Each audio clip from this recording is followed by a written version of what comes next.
Jingliu.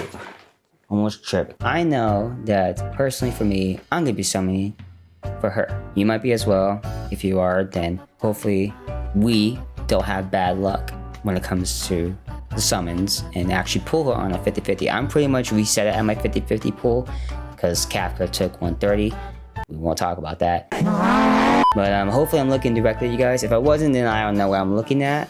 So there's that, and I'm not going to be rocking the blindfold the whole video, by the way. Basically, we're just going to break everything down, some gameplay action stuff, and just to see what she looks like after I take off this blindfold as well. Jingliu. Reasons to why I'm going to be pulling for Jingliu. Reason number one is gameplay. The gameplay, man, I don't even know how to describe it. It just looks amazing. Like, the one thing that really captivated me to reason to pull for her is the ultimate. The ultimate, the sounds, just take a listen. Just take a listen.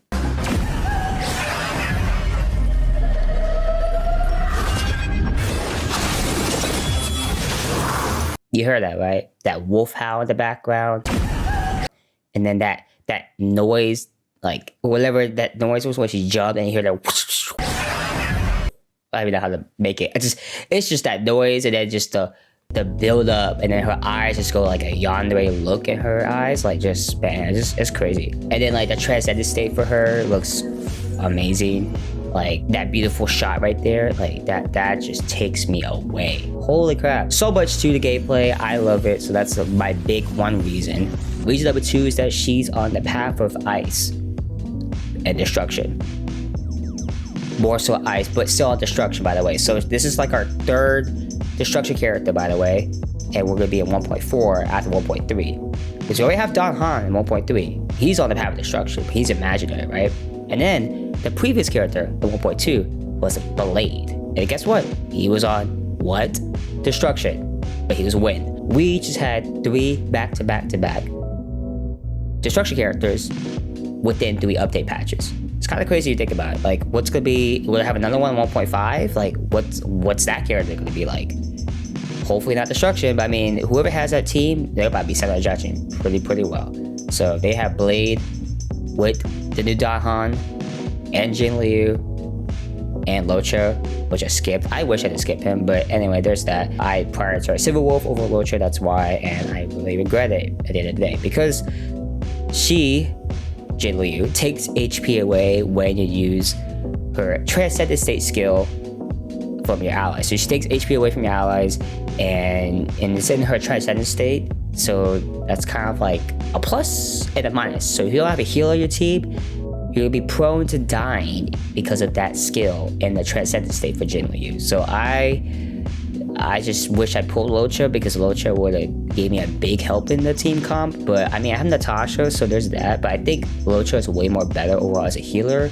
Plus, he's a 5-star healer. But I think just because I have Natasha as a 4-star healer doesn't mean that it's gonna break my team overall. Reason number 3, I would say just aesthetics and looks for her. I mean, she has a blindfold on.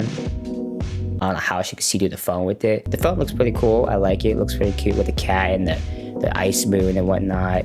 So that's pretty cool. And then she has it to where you can take off the blindfold as well. So the only way to really do that is by using the, what is it called? The, I don't even know what it's called. It's called the technique. The technique. Using the technique in free roam in the game. And you basically have it to where she does a little animation thing. I'll have it playing, but she basically does the animation thing. And then she takes off the blindfold when she does her technique skill, which is pretty cool. I didn't think she would do that, but that's how you can get the blindfold off in game, because you know it's like, can we get the blindfold off in game instead of going into Transcendent State in the gameplay, like in the fighting stuff, right? So that's good. We could free roam with the blindfold off or on, but I mean, it's funny just to see her look at her phone and it's like just with a blindfold on. Like you're not even looking at it, you're just like, how you know what you're looking at on the phone with a blindfold on?